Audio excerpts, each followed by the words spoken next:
ওরে বাংলাদেশের মানুষ তোরা জাগ, জামাতে ইসলামী দিচ্ছে ডাক।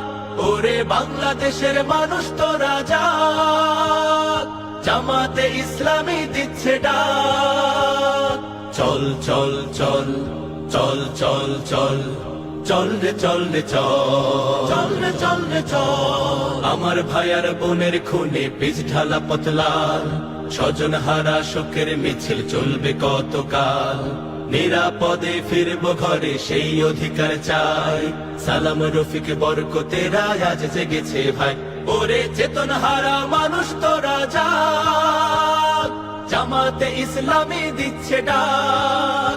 ওরে চেতন হারা মানুষ তোরা জাগ, জামাতে ইসলামী দিচ্ছে ডাক।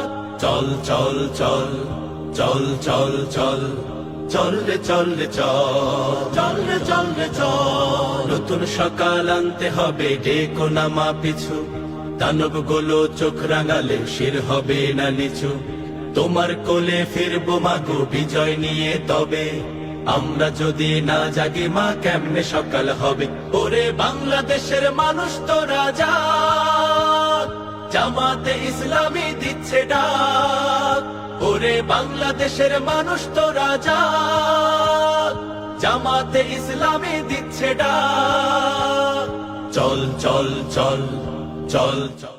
আমরা আসলে আমাদের দাওয়াতের কাজের অংশ হিসেবেই আজকের এই গণসংযোগ, এটা আমাদের গত 11 তারিখে শুরু হয়েছে। প্রতি বছরই আমাদের এই গণসংযোগটা চলে, তবে বিগত বছরগুলোতে, বিশেষ করে বিগত 16-17 বছর ধরে এইটা আমরা এখন যেভাবে প্রকাশ্যে একদম রাস্তার পাশে আমরা বুথ করে সকল মানুষের কাছে বলতে পেরেছি, এটা আগে পারি নাই। আমরা আগে যেটা করেছি, আগে আমরা অত্যন্ত গোপনে 2-3 জন মিলে আমাদের এই কাজটা করতে হতো। তাও সেই কাজটা করতে আমাদের খুব সমস্যা হতো।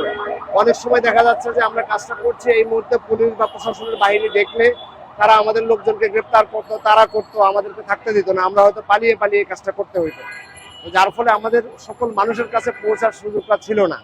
আলহামদুলিল্লাহ, আমরা এই বিগত 5ই আগস্ট পরবর্তী ছাত্র জনতার গণ অভ্যুত্থানের পরে আমরা এই বছরই প্রথম আমরা গণসংযোগটাকে ব্যাপক উৎসাহ উদ্দীপনার মধ্য দিয়ে পালন করছি। আপনারা দেখতে পাচ্ছেন যে আমরা ঢাকা শহর না, সারা বাংলাদেশে বিভিন্ন জায়গায়, গ্রাম অঞ্চল, বাড়ি বাড়ি গিয়ে, একদম ফ্ল্যাটে ফ্ল্যাটে গিয়ে আমরা আমাদের এই দাওয়াতি কাজটা করছি, সদস্য সংগ্রহের কাজটা করছি। আমরা রাস্তায় বুথ করে করে আমরা কিন্তু এভাবে দিচ্ছি। মানুষের ব্যাপক সাড়া, যেটা আমরা চিন্তাও করতে পারি নাই আসলে। অভূতপূর্ব সারা আপনারা একটু আগেই দেখেছেন যে এখানে শুধু পুরুষ না, মহিলারা পর্যন্ত আগ্রহী হয়ে এসে জামাতের ফরম পূরণ করছে, আনুষ্ঠানিকভাবে জামাতে যোগ দিচ্ছে।